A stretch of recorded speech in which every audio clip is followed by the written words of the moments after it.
This popcorn-style review contains scenes from another video.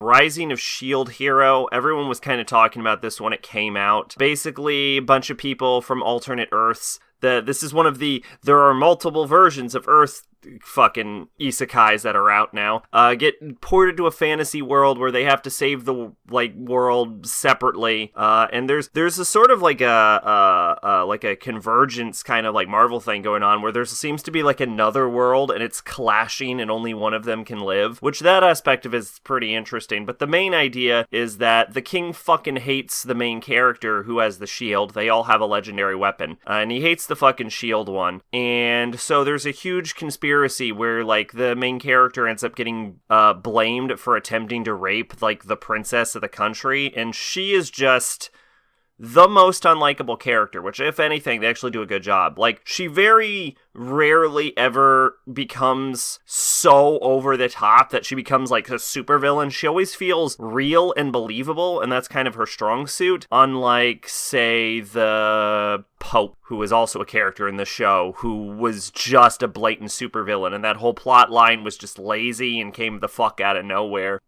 Main character's a huge Mary Sue.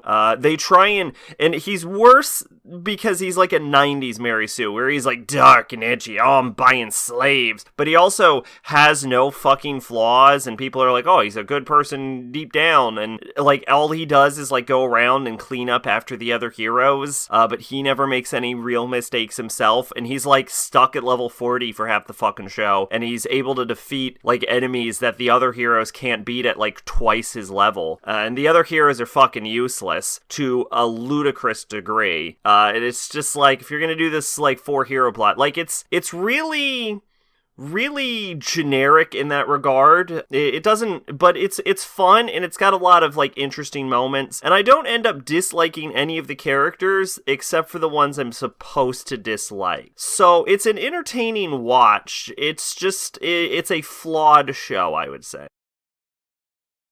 Twitch and Discord in the description. I've been Sacrobolic, your envoy of hope. Bye-bye.